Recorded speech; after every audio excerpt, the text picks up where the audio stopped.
আসসালামু আলাইকুম। আমি হাসনাত আহমেদ হিমেল। আমি 2016 সালে ময়মনসিংহ সৈয়দ নজরুল ইসলাম কলেজ থেকে এইচএসসি পরীক্ষায় উত্তীর্ণ হয়েছি। আর 2014 সালে মুক্তাগাছা আর কে হাই স্কুল থেকে আমি এসএসসি পরীক্ষায় উত্তীর্ণ হয়েছি। তো আমি এবার গত 30 জুলাই 2075 বোর্ডে আইএসবি কর্তৃক উত্তীর্ণ হয়েছি, যেটা হচ্ছে আন্তঃনির্বাচন পরিষদ। তো ছোটবেলা থেকে আমার ইচ্ছা ছিল, আমার বাবা মার ইচ্ছা ছিল যে আমি সশস্ত্র বাহিনীর একজন অফিসার হব।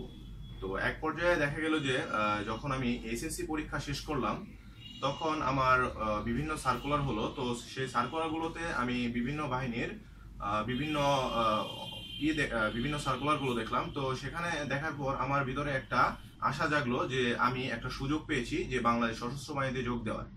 তো এক পর্যায়ে আমি বিভিন্ন বাহিনীতে পরীক্ষা দিতেছিলাম, কিন্তু সেই পর্যায়ে দেখা গেল যে বারবার বিফলে যাচ্ছে।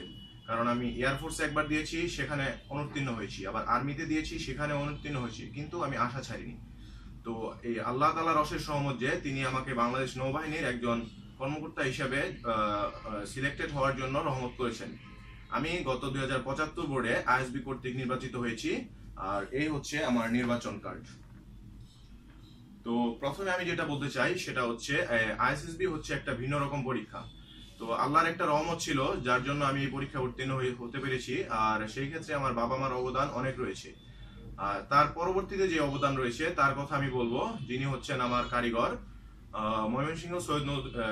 ময়মনসিংহ ডিফেন্স একাডেমির পরিচালক কাজী মাহবুব জামান অবিন। তো আমি যখন কোচিং এ প্রথম দিন আসি, তো ভাইয়া আমাকে একটা কথা বলেছিলেন যে তুমি তোমার সর্বোচ্চটা দিতে চেষ্টা করবে, কারণ আমি আমার সর্বোচ্চটা তোমাকে দিব যখন তুমি নিজের চেষ্টায় থাকবে। কারণ তুমি যদি চেষ্টা না করো সেটা কখনোই সম্ভব নয়।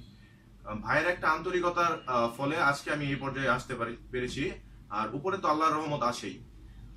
ভাইয়া, আমি যখন আইএসবি বোর্ডে পরীক্ষা দিতে যাই তার আগের দিন আমি ভাইয়ের কাছে এসেছিলাম। তো ভাইয়া আমাকে একটা বলেছিলেন যে তুমি তোমার মতো কাজ করো, তোমার নিজের ভিতরে যা আছে তা শো করো।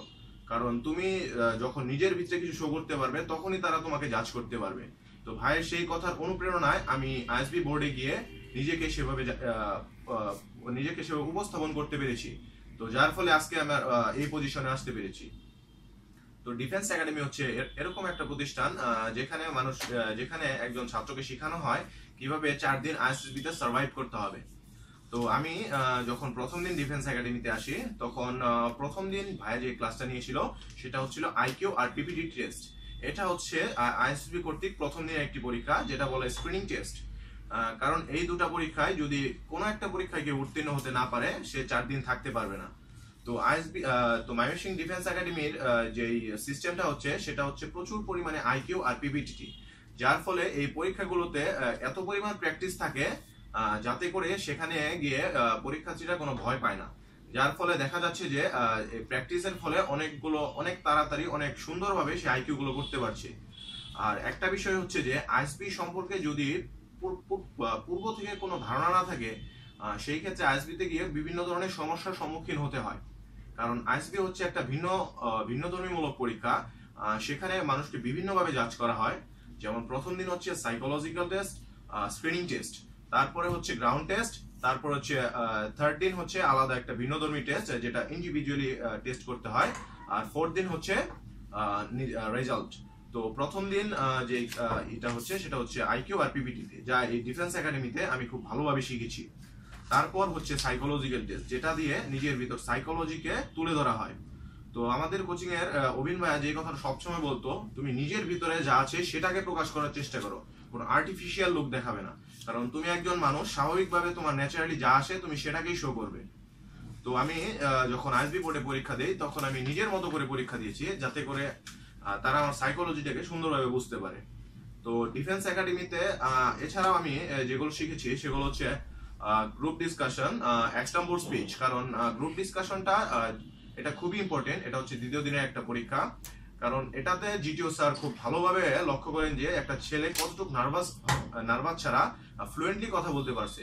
কারণ আমি যদি ডিফেন্স একাডেমিতে এসে কিভাবে কথা বলতে হয়, কিভাবে লজিক দিতে হয় সেটা যদি জানতে না পারতাম, হয়তো আমি সেখানে গিয়ে বলতে পারতাম না।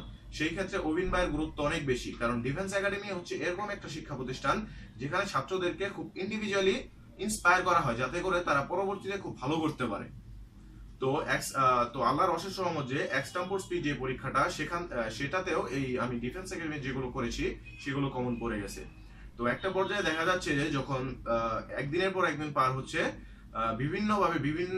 বিভিন্ন পরীক্ষায় আমি অনেক ভালো করতে পারছি শুধুমাত্র এই ডিফেন্স একাডেমির কারণে, কারণ সেখানে আমাকে খুব ভালোভাবে শিক্ষা দেওয়া হয়েছে। তো যারা ময়মনসিং আছো, যারা আমার ছোট ভাইরা আছো, যারা ডিফেন্সে আসতে, সশস্ত্র বাহিনীতে আসতে ইচ্ছুক, আমি তাদেরকে বলবো যদি তারা কোচিং করতে চাও ময়মনসিং ডিফেন্স একাডেমিতে করতে পারো। কারণ এটা হচ্ছে একটা অন্যরকম কোচিং সেন্টার যেখানে খুব সুন্দরভাবে একটা ছাত্রকে তৈরি করা হয়। কারণ ডিফেন্স একাডেমিতে রয়েছে পিজিটি এইচজিটি গ্রাউন্ড। কারণ এই আইএসবি বোর্ডে যে গ্রাউন্ড গুলো রয়েছে সেখানে যদি তুমি পূর্ব থেকে প্র্যাকটিস করে না যাও, তো সেখানে দেখা যাচ্ছে গিয়ে বিভিন্ন সমস্যার সম্মুখীন হতে হচ্ছে।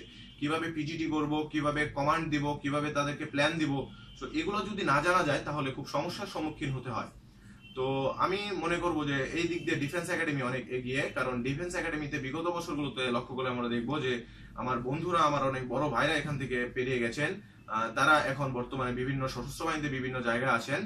তো আমি আশা করব যে আল্লাহর অশেষ রহমতে আমি যেহেতু পেয়েছি তোমরাও পারবে। কারণ নিজের ভিতরে একটা আস্থা থাকলে আর উপরে আল্লাহর এই যদি ডিফেন্স একাডেমিতে কোচিং করো তাহলে তবিন ভাই আছেই, তিনি তোমাদেরকে এরকম ভাবে ইন্সপায়ার করবে যাতে তোমার কখনো মনেই হবে না যে আমি সিলেকশন হব না।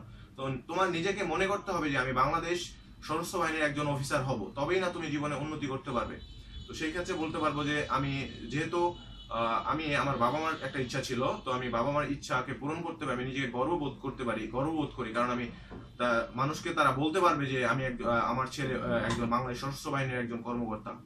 তো সেই ক্ষেত্রে সেটা বলবো আল্লাহর অশেষ রহমত। আর আমার যিনি আমার শিক্ষক, যিনি আমার কারিগর কাজী মাহবুবজামান অবিন ভাই, তার কাছে অনেক শুকরিয়া, যিনি আমাকে গড়ে তুলেছেন।